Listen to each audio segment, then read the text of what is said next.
lagi bersama aku, Vera Regina Salsabila, dan pada malam hari ini, aku sebagai Master of Ceremony akan memandu jalannya acara webinar yang diselenggarakan oleh firma hukum Aulia Herdian and Partners.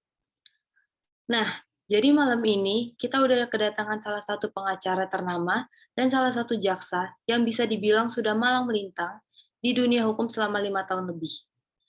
Kesamaan dari jaksa dan pengacara ini adalah mereka sama-sama masih menjadi yang termuda di bidangnya loh guys. Kita langsung undang saja Bapak Aulia Herdian Tahtiar, SH, MH, dari firma hukum Aulia Herdian and Partners, dan juga Bapak Helga Panitis, SH, MH, dari Kejaksaan. Selamat malam Bapak. Selamat malam Mbak MC. Malam. Nah, sebelum lanjut ke rangkaian acara selanjutnya, kami berterima kasih kepada Indo Februari, ya maaf, dan Nantangin, karena tanpa mereka, acara ini tidak bisa berjalan dengan lancar. Nah, topik kita pada malam hari ini adalah membahas terkait tatanan hukum yang ada di Indonesia dengan spesifikasi Spannung Verhältnis. Mungkin langsung kita serahkan saja kepada Bapak Aulia terlebih dahulu untuk memaparkan materinya. Baik, terima kasih Mbak MC. Assalamualaikum warahmatullahi wabarakatuh. Selamat semuanya teman-teman mahasiswa yang ingin terus belajar tanpa latih seperti saya dahulu yang tiap hari menghadiri kuliah umum dosen. Nah, pada kali ini saya akan menjelaskan materi mengenai tentang Spannung Verhältnis. Pastinya juga kita tak lupa juga membicarakan tentang tatanan hukum. Tatanan hukum ini berada di tengah-tengah yang bermakna bisa meramu antara kebiasaan dan kesusilaan dalam perbuatan norma-norma hukum. Dan penentuan yang paling sulit adalah di norma kebiasaan dan norma kesusilaan. Nah, norma hukum itu mempunyai rumusan dalam merumuskan norma hukum itu sendiri, yaitu ada nilai keadilan, nilai kegunaan, dan nilai kepastian. Mungkin dari tiga hal ini akan dijelaskan oleh Bapak Jaksa Helga Panitis. Silakan, Pak.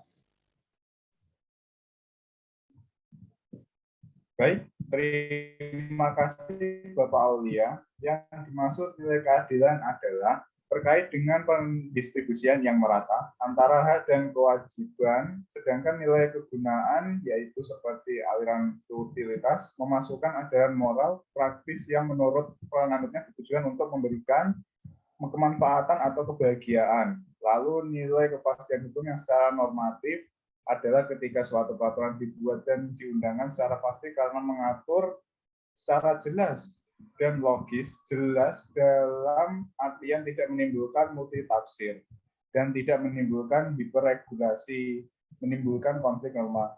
Ketiga, nilai dasar yang telah dibicarakan mempunyai kecenderungan mengalami ketegangan atau disebut Spannung Verhältnis karena masing-masing memiliki persyaratan-persyaratan berbeda. Atau dengan kata lain, Spannung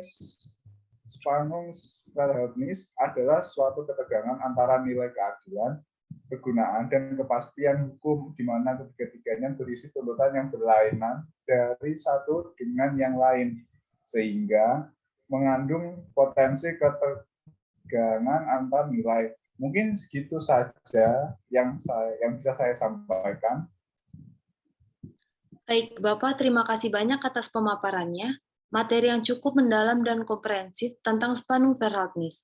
Kita langsung saja mungkin membuka satu orang penanya saja. Boleh sebutkan nama dan pertanyaan di kolom komentar.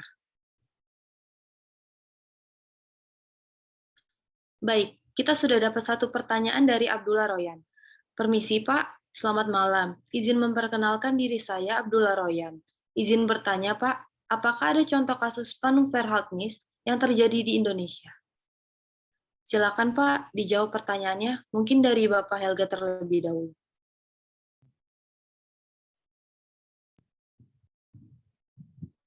Baik, dulu ada kasus seperti Nenek Mina yang dituduh mencuri 3 buah kakao di area perkebunan PT Rumpun dan Sari Antan. Beliau dinyatakan bersalah dengan hukuman kurungan berupa penjara selama 1 bulan 15 hari, ditambah 3 bulan masa percobaan berdasarkan pasal 362 KUHP.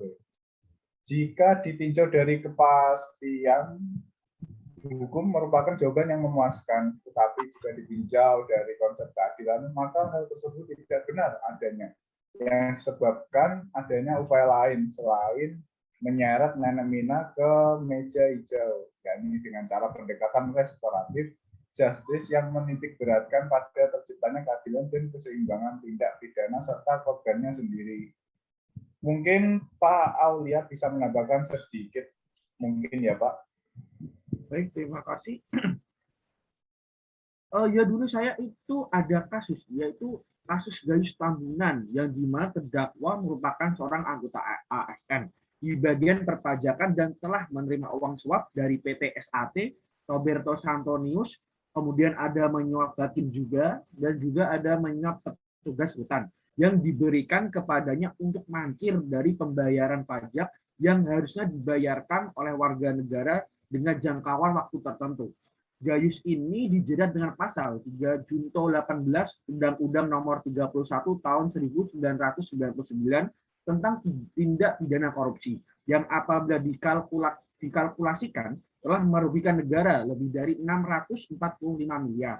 Akan tetapi Gayus Tambunan hanya divonis 8 tahun penjara dan 300 juta rupiah oleh Pengadilan Negeri Jakarta. Yang ini sejatinya bertentangan dengan keadilan. Oke, baik. Terima kasih Bapak Helga dan Aulia atas jawabannya. Dengan itulah berakhir webinar kita pada hari ini. Terima kasih kepada semua pihak, terutama narasumber kita, Bapak Helga dan Bapak Aulia. Saya selaku MC pamit undur diri dari webinar ini. Mohon maaf bila ada kesalahan dalam bertutur kata. Saya Vera Regina Salsabila, pamit undur diri. Wassalamualaikum warahmatullahi wabarakatuh.